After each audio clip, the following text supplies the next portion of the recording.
It's your boy Imperial Valley bringing you the latest chapters of My Hero Academia. Before we get into it, I would greatly appreciate if you like, comment, and subscribe. Without further ado, let's get into it. Chapter titled Naked. The chapter opens up with Shoji and Koda actually having a flashback when they was talking to Aizawa and All Might about the situation that's going on in Central Hospital. They was actually asking them, can they actually be put on the case? So All Might is looking a little confused because he's like, yo, so how do you know about that? Because we didn't tell the students yet about the situation that was going on. And then Shoji explains, well, I was talking to the giant lady, and she was talking to me about situations. So I asked what was going on, and she filled me in and told me what was going on and how the mutants was gonna actually raid the hospital. So that's how I found out intel,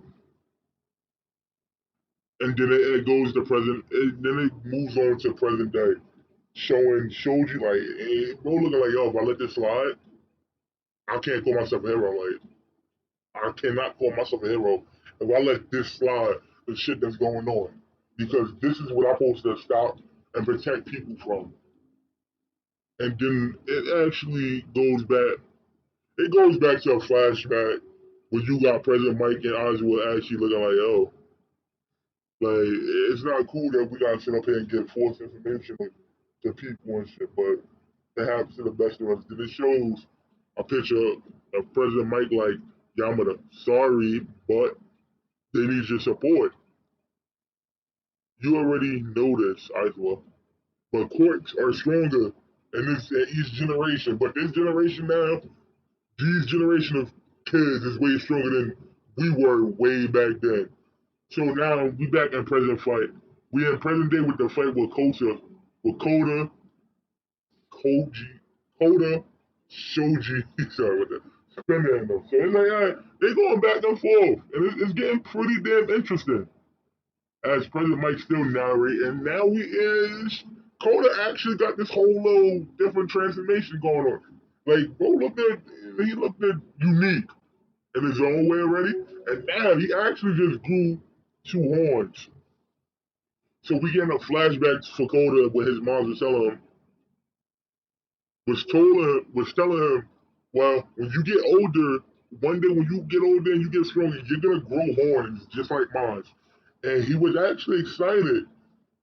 And she explains when you grow horns, it allows you to actually reach greater distance of communicating with animals at a farther distance, even if they like, let's just say for example, like a city away. Like, so that was interesting. And then she also explained the situation how she used to get bullied because of her horns. And she told Koji, well, your father ain't like it. So he used to get angry and tell him to stop picking on me. Unless he's gonna whoop their ass. So she tell Koda, sorry about that guys. She tell Koda She tell Coda about the situation like, yo, honestly, I want you to follow in your father's footsteps. I want you to get upset and get angry for the people that you love. And when people laugh at the people you care about, I want you to really snap. So we get in a moment with Shoji and Coda actually using moves. Somebody say, give and take, probably one of their special abilities, one of the big guns. So you got Coda using Hitchcock birds, and you got Shoji using Akno expansion. Akno expansion is like a huge barrage of heads all connected into one. It's pretty interesting. And then Hitchcock birds. Hitchcock birds is like it's a swarm of all different types of birds just swarming the enemy. So um, I guess moving forward, then you see Spinner, and you see Shoji. So Shoji is looking like he asks him like, "What do you want?" He asks Spinner, "What do you want to protect with that giant, strong scales of yours?" Tell me yourself, Spinner, what do you want to protect? As he actually starts to yell and pleads to the mutants. What do everyone want to protect with their amazing quirks and powers that they have? Don't give into your wounds.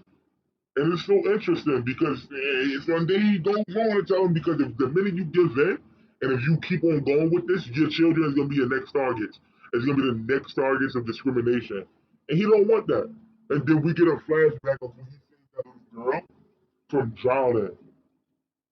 And and it's so sentimental. You got Shoji actually sitting up here starting to cry a little bit as he start to yell like, "Don't let revenge consume you." And then you have Spinner just up there. You see Spinner. You got all the mutants like, boys. If the heroes win this, nothing will change. It's called the call to action from that night. And then we get a flashback of Spinner's how his background and his history is, and how he felt and how he went through all this stuff.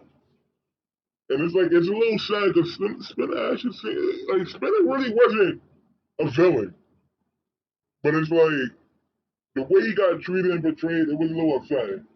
Because the way like his backstory is pretty sad, but flashback ends though. And now you got Shoji looking like he's even stronger. He's even stronger now.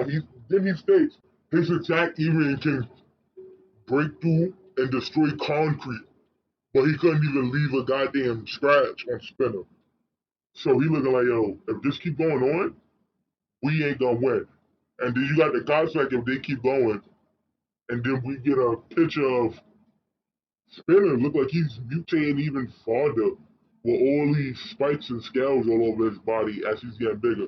And then we see All for One tell Spinner, and as I said, Kurogiri must be at the research tower. When you reach him, play a recording of mine or Shigaraki's voice. Kurogiri's quirk will end the war.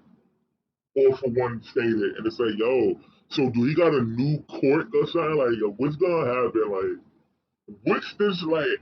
I want to know what's gonna happen. Like, if she got the same teleportation quirk, or I should say warp gate rather, it's like I'm not entirely sure how that can actually end the war. I mean, it's gonna be significant, yes, but ending the war, I don't think so. Unless it's more to his quirk that we don't actually know about. And then you see Spinner actually buzzing to the hospital, and then he actually states it says you will, and then it states you will become a hero for Shigaraki's sake. And Spinner always looked it up to Shigaraki, and this is why he's going to the great lengths that he's going right now. And he tells him, I always thought if I ain't be nobody, like if I wasn't good enough, I'd never be nobody. But if I can reach you, I will become someone. So he states, look at how much people follow me now, Shigaraki. And then you see a picture of Spinner. And then it says you hear Shoji's voice has reached them. And then, and then he won't be he won't be your trump card. But before all hope seems lost, Spinner actually he's come face to face with Kurogiri. But at the same time, President Mike is also present as well. And they both calling out to Kurogiri. So they wonder who's he's gonna respond to. Is it gonna be Is it gonna be Spinner, or will it be President Mike? Let me know what y'all guys think down below, and I will greatly appreciate it if y'all subscribe, comment, and let's reach 10 likes. And I have an announcement. I'm working on this project. I think y'all all gonna be interested in this project that I got coming. So stay tuned and remember, have an awesome day. Be great on purpose, and PA Valley out. Peace.